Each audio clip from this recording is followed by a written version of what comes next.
Jadi lapor LPP per 20 Oktober pukul 8 pagi yang masuk melalui WhatsApp LPP sebanyak 28.390. Oh ternyata melambat ya growth-nya ya.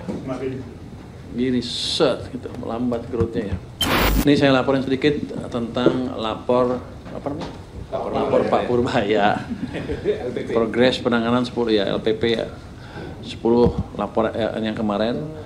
Jadi lapor LPP per 20 Oktober pukul 8 pagi yang masuk melalui WhatsApp LPP sebanyak 28.390. Oh ternyata melambat ya growth-nya ya. Gini set gitu, melambat growth-nya ya. Sudah diverifikasi sebanyak 14.025 laporan, ada 722 aduan, 353 masukan, 432 pertanyaan, 12.000 lain-lain. Ini sedang dalam proses verifikasi sebanyak 14.365 laporan, telah diverifikasi untuk ditindaklanjuti sebanyak 437 laporan yang terdiri dari 239 masalah DJP dan 198 DJBC. Wow, berbalik sekarang. Tindak lanjut aduan pada periode 17 Oktober ada beberapa ini ya, kan kita cek ya. Ada aduan yang tidak benar, yaitu tidak benar bahwa bea cukai nongkrong, yang saya bilang nongkrong di Starbucks tiap hari ternyata bukan bea cukai. Coba kasih fotonya, ada gambarnya ada nggak? Nah ternyata bukan bea cukai nih, Starbucksnya ini. Ya play. Dapat dari CCTV. Mana? Nggak di play. Wah, aku bisa play. Bisa play. Ini play. Video. Ini play bisa.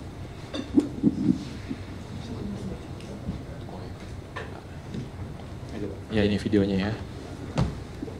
Oke, kita datangin Starbucksnya, kita cek seperti apa sih itunya. Ternyata bukan orang masih. Ini video lain kali lo. Ini yang betul. Jadi bukan orang bea cukai ternyata. Terus yang kedua juga tidak benar ada pungli kantor wilayah Tanjung Pinang. Laporan tersebut ternyata tentang pajak daerah. Ada lagi tidak benar bea cukai Marunda meminta pembayaran tidak resmi denda cukai. Lu kalau bikin kayak gini orang nggak percaya, semuanya tidak benar. Ada yang benar nggak? Ada. Tidak benar pemeriksaan jalur merah bea cukai memakan waktu lama. Pengadu tidak bisa, yang kedua, pengadu tidak bisa dikonfirmasi, namun akan dilakukan pendalaman lebih lanjut. Yang pertama, dugaan penjualan kembali pita cukai di Madura. Kalau gini gue nggak bisa ceritain, benar hasilnya begini. Ada di detailnya di. Dugaan pemberantasan rokok ilegal bea cukai Tanjung Balai Karimun. Ini nggak bisa dikonfirmasi ya. Dugaan ketidakmampuan kewajiban perpajakan, dugaan ketidakpatuhan kewajiban perpajakan di wilayah Tangerang, kasus kontainer berisi selundupan garmen dari Batam, dugaan suap sebesar 20 juta per kontainer. Nggak benar itu?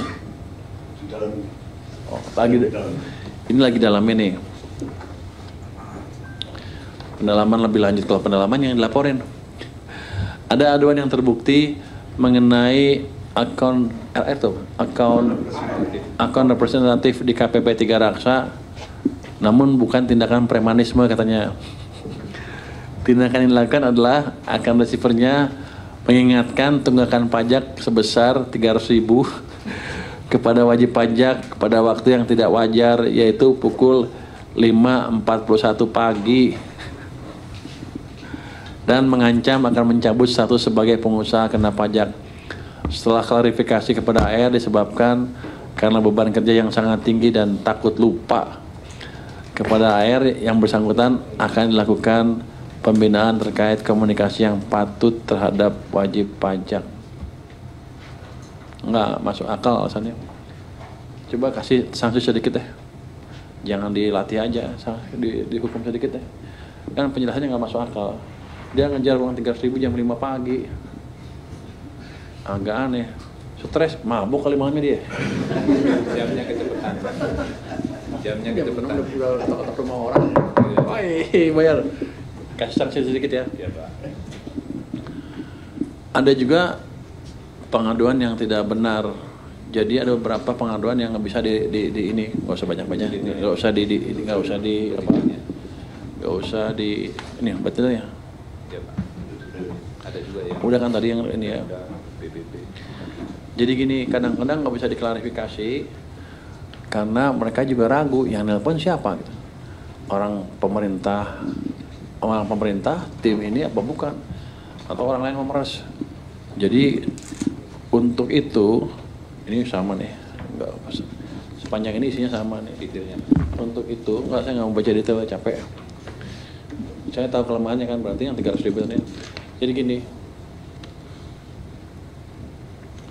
Oh yang baru ya, ini yang baru nih. Iya. Gini, untuk itu gini.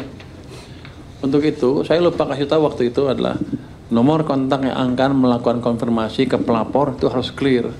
Nanti nomornya tolong disebutin ini. Ini. Ya, itu udah ada ya. 0815 9966 662. Kita akan melakukan konfirmasi pakai nomor ini. Jadi kalau di luar nomor ini nggak usah diangkat kalau untuk itu ya, kecuali temennya ya. Atau nggak diangkat temennya itu.